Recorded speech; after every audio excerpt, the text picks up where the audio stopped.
नमस्कार दोस्तों, किसी ने बहुत सोच समझकर ही बोला होगा कि राजनीति में सब कुछ जायज़ है और इस बात का जीता जागता उदाहरण ओम प्रकाश राजभर है, जो कि पहले तो भारतीय जनता पार्टी की खूब बुराइयां करते थे। भारतीय जनता पार्टी के नेताओं को झूठे बताते थे, नरेंद्र मोदी को दुनिया का सबसे झूठा नेता बताते थे, भारतीय जनता पार्टी को दुनिया की सबसे झूठी पार्टी बताते थे, भ्रष्टाचारी पार्टी बताते थे। लेकिन अब वो उसी पार्टी के साथ जाके और जनता के कल्याण की बात कर रहे हैं और यशस्वी प्रधानमंत्री नरेंद्र मोदी की जन कल्याण योजनाओं को जन जन तक पहुंचाने की बात कर रहे हैं और उससे दलित वंचित अल्पसंख्यक के कल्याण की बात कर रहे हैं।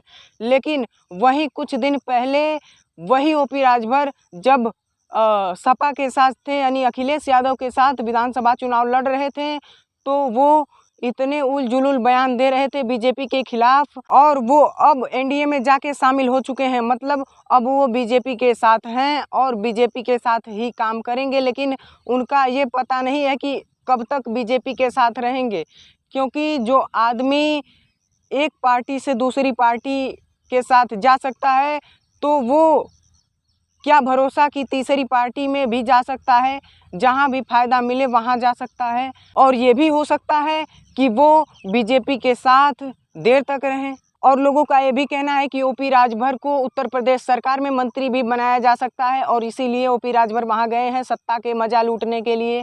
जब ओम प्रकाश राजभर समाजवादी पार्टी के साथ चुनाव लड़ रहे थे, समाजवादी पार्टी के साथ थे, तब वो बीजेपी वालों की गलतियां निकालते थे, बीजेपी वालों को भ्रष्टाचारी झूठा बताते थे। लेकिन जब वो एनडीए गठबंधन के साथ जुड़ चुके हैं, तब वो समाजवादी पार्टी को टारगेट कर रहे हैं, अखिलेश यादव को टारगेट कर रहे हैं और अखिलेश यादव की बुराइयां बताने में लगे हुए हैं और शिवपाल यादव की बुराइयां बताने में लगे हुए हैं। और मुझे लगता है कि इनका काम ही है। अरे भैया, जब गए हो तो उनसे जन कल्याण की बात करो, लोगों के उत्थान की बात करो, नौकरियों की बात करो, भूखमरी पे बात करो। और आप किसी एक पार्टी में रह के दूसरी पार्टी को निशाना बनाओगे तो ये तो राजनीति, पता नहीं कौन सी राजनीति है, मुझे समझ में ही नहीं आता है। एक पार्टी वाले दूसरे पार्टी पे निशाना साधते हैं, दूसरे पार्टी वाले दूसरी पार्टी पे निशाना साधते हैं। उनको तो ये करना चाहिए कि सभी लोगों को मिलजुल के और जिसकी सरकार है उसे जनता के हित के लिए कार्य करना चाहिए। जो विपक्ष सवाल उठाता है, जो विपक्ष उनकी खामियां बताता है, उन कमियों को स्वीकार करके आगे बढ़ना चाहिए।